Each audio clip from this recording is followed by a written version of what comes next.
Honestly, I didn't know I was black until other classmates told me I was. So I was used to being the only black kid in class. It wasn't a big deal to me until uh, I was made fun of it, picked on, things of that nature.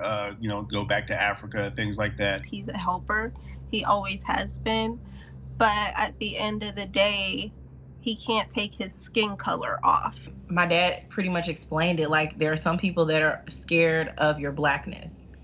And I'm like, what does that even mean? The talk. It's happening in black households across the country. It has been for years and continues to occur with revisions. You are different. Life will be unfair. You are more likely to be judged by the color of your skin than your ability. This is a deep and challenging topic to talk about. I'm biracial, and growing up, the topic really felt taboo.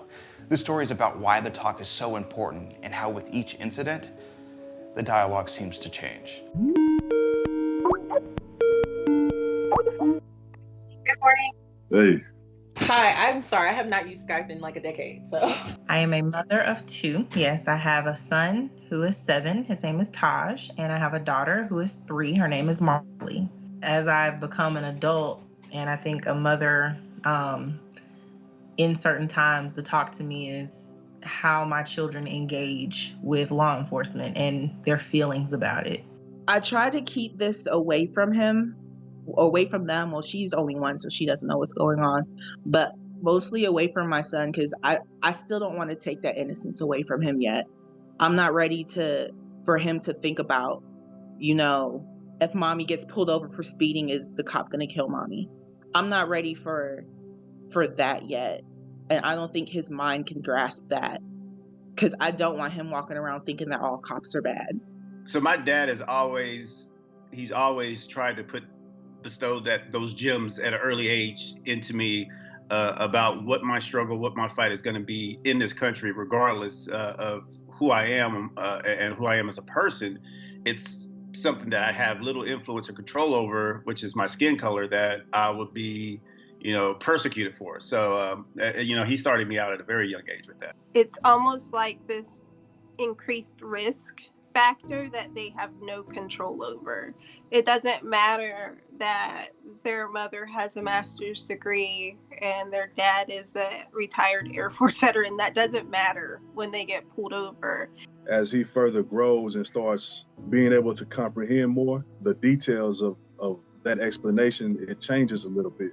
The more he's able to process, the more I go in depth. So yeah, I teach him every single day, like what to do, what not to do. I wish there was one concrete action that you could say, hey, if we could stop doing this, this will stop us from being killed. But there's nothing there that you can say, okay, let's just stop doing this and this will prevent us from being mistreated or killed. And there's no answer. It's not a black and white situation, there's too much gray in there to be like, okay, well, we're going to say this and we're going to be good, because you can't. Because before it was, follow authority. If they ask you to do something, just do it and you'll be fine.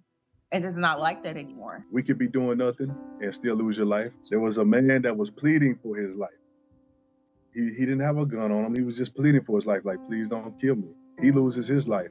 Like, we beg for our life, we can die. We apply with the law, we could die.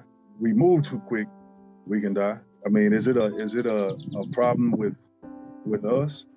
Historically, there's like a fear of black men. I know that black women have, we're in that space, and I know nationwide heard of the black women being murdered, in police situations. But I think that I do believe my son is going to have a different experience than her. I really, really am fearful for him. I am. I'm absolutely fearful for him. So, yeah. He's mostly in his room and he plays with his friends online because he doesn't really want to go out for fear of being accused of doing something that he didn't do. And so he knows he's going to be the first one to be looked at in his friends group. So he just stays inside and plays video games with his friends. So it's kind of sad. They'll have to explain to our kids, like, hey, I'm sorry, but you're black, you can't do that. And it's just like, why do we still have to say those things? Like, no, yes, I understand you went to Harvard, you went to Princeton, but you're black. You can't do that. Hey, you can't drive in a nice neighborhood because you're black. They might stop you. Like, my husband goes jogging. We live in a pretty nice neighborhood. My husband goes jogging, and I'm scared that somebody might stop him, because we don't really go outside that much. We stay on our street. But if he runs around the block, that one person might not know him or might feel threatened. And next thing you know, my husband's not coming back home. Mind you, he has an Air Force uniform hanging up in the closet, but that doesn't matter if he doesn't have it on.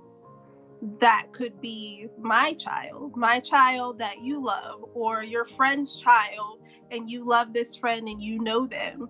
It could be them. So all of these instances were somebody's children of people who never thought that that would happen to that particular person. Knowing that this walk is not going to be easy. And yes, you know, you didn't choose it. You didn't choose your parents. You didn't choose your skin color. You didn't choose to be who you are.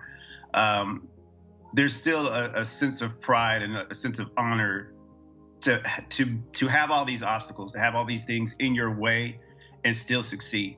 This isn't a story for you to feel sorry for anybody. This is a story just to add context to an ongoing issue. This is a problem. This is where we're at. Children fearing that their parents will be killed, and parents worried about raising a black child in America. Protests will end, but the conversation will not.